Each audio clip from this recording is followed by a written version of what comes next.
Gustavo, muchísimas gracias por venir, ¿eh? No, al contrario. Un lujo. Bueno, ¿querés empezar contándonos qué es el Centro Argentino de Protonterapia? Sí. Este es un proyecto que en realidad nació hace muchos años atrás en el contexto del Plan Nacional de Medicina Nuclear, un plan que fue concebido en el 2015 en el gobierno de Cristina Kirchner, en donde la idea fue poder alcanzar al país en toda su extensión con centros de alta tecnología en medicina nuclear y radioterapia, que son dos cosas distintas, ¿no? Porque a veces se mezcla la medicina nuclear como que engloba todo, pero son dos modalidades diferentes, ¿no? Bien. En ese Ahora vamos a contexto, explicar esa diferencia. les voy a explicar, por supuesto. Pero en ese contexto... En ese contexto nace la idea de poder aportar por primera vez en Argentina y en toda Latinoamérica de una modalidad que obviamente se está implementando en otros países del mundo, pero que en el hemisferio sur todavía no existe. Ah, mira. Y que es la protonterapia. La protonterapia, ¿en qué se diferencia de la radioterapia? Bueno, vamos a hablar en general de las radioterapias, Dale, digamos en términos de una estrategia de artillería. Vamos a ponerlo en esos términos. Bien. La idea es tener buena puntería y utilizar, si es posible, proyectiles de distinto calibre. Un poco es eso la estrategia. Bien. La puntería es la capacidad que tenemos de dirigir esas partículas o esa radiación en forma bien concentrada en el volumen tumoral donde queremos hacer el mayor grado, ejercer el mayor grado de control y tratando de minimizar las estructuras críticas o los tejidos normales que están alrededor. Por eso hablamos de la puntería. Ahora, en la radioterapia convencional, llamémosla así, con rayos X de altas energías, el proyectil es siempre el mismo, es muy livianito, es finalmente el electrón, ¿no? Sabemos, claro. Un átomo tiene protones y neutrones en el interior, electrones girando alrededor.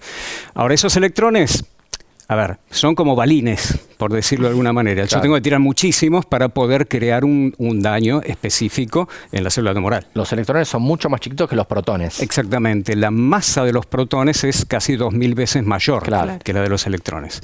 Entonces, ¿qué ocurre? Si yo tengo la posibilidad de utilizar proyectiles más pesados y a su vez tengo la alternativa de mejorar aún más la puntería por ciertas propiedades que podría manejar, voy a ejercer un mejor grado de control tumoral y además voy a evitar la irradiación de tejidos sanos innecesaria, digamos, porque la radiación es esencialmente externa, es un haz externo de radiación que va a tener que ingresar en el paciente y llegar al tumor.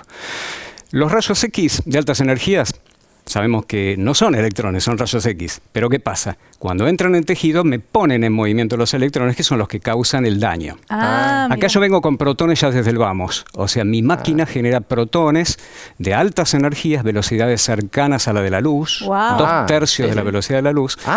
Que implica que esos protones pueden entrar en el paciente hasta casi 32 centímetros de profundidad. Pensemos que son partículas cargadas, que los frenás básicamente con cualquier material, son muy fáciles de frenar. Ahora, cuando estos protones tienen esas energías, generalmente no dejan prácticamente mucha dosis en la entrada, pero tienen una propiedad muy importante que se llama pico de Bragg. Bragg es el señor que describió por primera vez, el físico que describió por primera vez ese comportamiento, que significa que cuando los protones están ya cercanos al final de su trayectoria, pierden toda la energía de golpe y ahí se frenan. Y eso es bueno porque no dañás, supongo, tejido sano. Exactamente. ¿No? Es decir, si los rayos X inevitablemente pasan a través de todo el paciente. Obviamente los concentramos con incidencias múltiples de todos lados, pero inevitablemente estás, tanto antes como después, estás atravesando, digamos.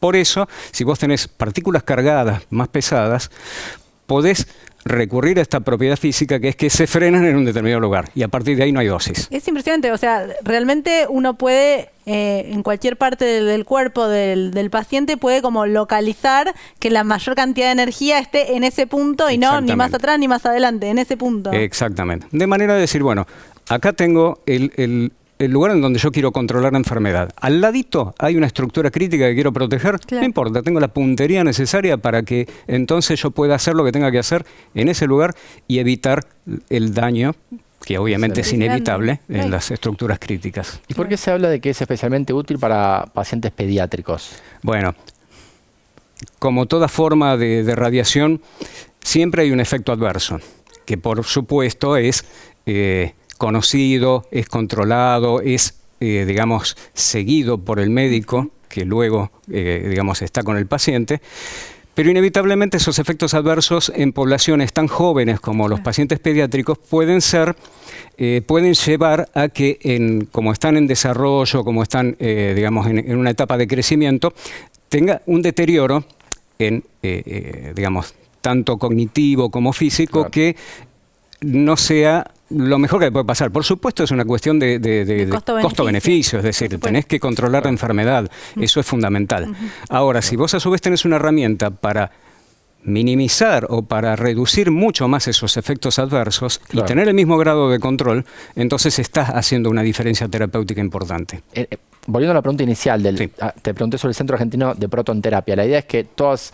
Me imagino que esto implica equipamientos, que son caros, que hay que saber manejar, requiere mano de obra especializada. Lo que están haciendo ahí es instalar estos equipamientos y capacitando a las personas para que esto pueda empezar a funcionar. Estamos en una etapa en este momento en donde prácticamente estamos al 95% de la finalización de obra civil. Estamos instalando, porque esto no solo va a tener protones como modalidad, sino que también va a tener radioterapia con rayos X. Entonces estamos ahora instalando esos equipos, los de radioterapia con rayos X, más los equipos de imágenes necesarios para hacer todo lo que se llama planificación del tratamiento.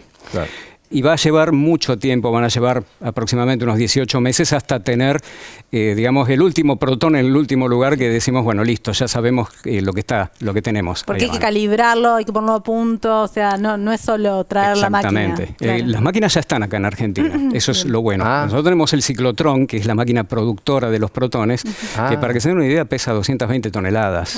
¿Dónde está el ciclotrón? Está en el mismo lugar donde estamos construyendo el centro, es ahí en Nazca y San Martín, que está al lado del Instituto Rofo y al lado de la Fundación Centro de Diagnóstico Nuclear, que es una fundación en donde CONEA es uno de los creadores, ¿no?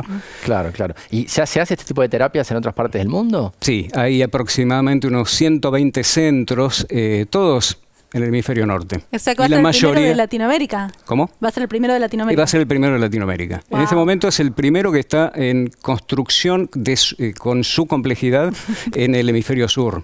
O sea que es toda una historia nueva, tanto para Argentina como para la región, como para todos nosotros. A mí me intriga un poco también la parte más humana, porque vos sos físico como yo, me siento identificado, físico, y terminás trabajando en un área de medicina, aplicación a la medicina, y me imagino yo muchas veces en contacto con pacientes.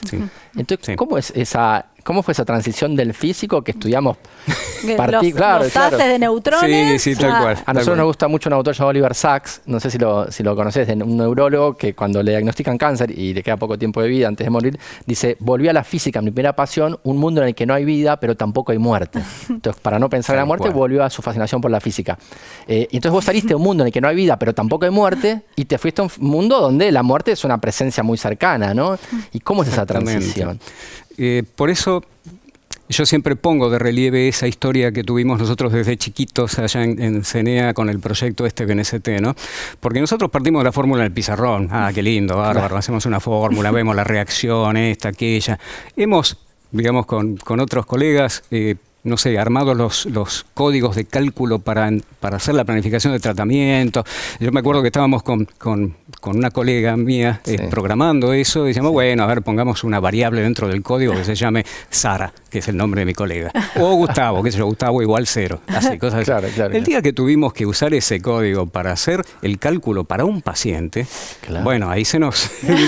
es como que decís, wow, ¿habremos hecho bien las cosas? Bueno, por suerte sí, por suerte, digamos, hemos puesto tanta, digamos, atención en lo que hacíamos que tuvimos el éxito que queríamos, ¿no? Y eso nos enseñó a que la verdad que la mejor manera de trabajar en ciencia, sobre todo orientada hacia las aplicaciones nucleares a la salud, es trabajar interdisciplinariamente. Es decir, no es solo ser un conjunto de profesionales de la biología, de la física, de la ingeniería, etcétera, sino que uno mismo ingrese o incorpore conceptos de biología, de medicina, de ingeniería dentro de su propio cerebro. Entonces tu cerebro se torna interdisciplinario. Es la manera que tenés de conectar un poco las ideas dentro y decir, bueno, listo, creamos algo nuevo en realidad. Y te quería también preguntar va a ser el primer centro de estas características en el hemisferio sur, en Latinoamérica. ¿Qué te parece qué rol cumple en la soberanía tener un centro así en nuestro país? Soberanía como entendida en términos de la presencia del Estado, que eso para mí es una de las cosas más importantes que vivimos día a día con el Plan Nacional y con este proyecto, significa un Estado emprendedor, como alguna vez Mazzucato decía en su libro, un Estado que se arriesga, un Estado que invierte, un Estado que tira para adelante, que se equivoca, que acierta, que hace experiencia. Creo, digamos, que esa es la instancia en donde la soberanía la expresamos en cuanto a nuestra presencia con instituciones como la CENEA, como INVAP, como la Universidad de Buenos Aires, que está trabajando junto con nosotros en lo académico, en lo médico. Es esa soberanía que no tiene que ver por ahí con una geografía, sino con mostrar que nuestro país, si bien está en el conjunto de países en desarrollo, es desarrollado en la materia de tecnología nuclear, en la materia de estas aplicaciones. No, es interesante que menciones esto del Estado emprendedor, porque para poder emprender, primero que ningún privado haría semejante proyecto de estas características porque no es rentable, ¿no? O sea que ningún privado lo puede hacer, solo lo puede hacer el Estado y todas las instituciones y toda la red de personas calificadas que también están presentes porque hay una universidad presente, porque forma profesionales, porque forma físicos, porque forma médicos, porque forma personas que pueden llevar a cabo proyectos de esta magnitud, que son gigantes y que en definitiva nos van a aportar un montón a nivel social, de salud pública. Así ha sido un poco la historia también de los primeros emprendimientos en CENEA, junto con, por ejemplo, la FUESMEN, la Fundación Escuela de Medicina Nuclear en Mendoza, en donde se pone en marcha el primer PET, o el sistema de diagnóstico por imágenes de emisión de positrones. Son unos términos raros que usamos, pero bueno, es básicamente eso. Primero en Latinoamérica también. Y bueno, ¿qué pasó? Hay aciertos, hay errores, hay cosas para mejorar, pero bueno, se implanta algo, se crea y aparece por primera vez, y eso genera luego, privados que a lo mejor quieren tratar de continuar con esas iniciativas y incorporar ellos mismos las cosas. Si uno se da cuenta de cuántos centros o salas de protonterapia necesitaríamos en este país para sacar el máximo provecho de la tecnología, y por ahí necesitaríamos 16 o 17 salas. Eso serían aproximadamente 8 centros, porque cada centro tiene en general 2 salas. O sea que esto es un principio de la historia. Brasil obviamente está en continuo diálogo con nosotros, México, hemos formado un grupo latinoamericano para empezar a pensarlo ya a nivel regional y ver cómo podemos trabajar juntos para ayudarnos mutuamente. Está buenísimo, como siempre nos quedamos con ganas de charlar más, la verdad que estuvo buenísimo, comunicás como hizo Eugenia, la verdad que se nota que tenés una vena docente que te gusta, así que nada, muchísimas gracias por haber venido y por acercarte. Muchas gracias por la compañía. Muchas gracias y felicitaciones, un orgullo. Gracias. Bueno, nosotros nos tenemos que ir un corte, pero ya venimos con más de Liga de la Ciencia, quédense ahí que ya venimos. La Liga de la Ciencia es alfa, es beta, la Liga de la Ciencia. Hay un portal, hay un sitio, hay un canal donde el conocimiento toma la palabra. Todo Ciencia. Todociencia.com.ar. Mucho más que noticias científicas.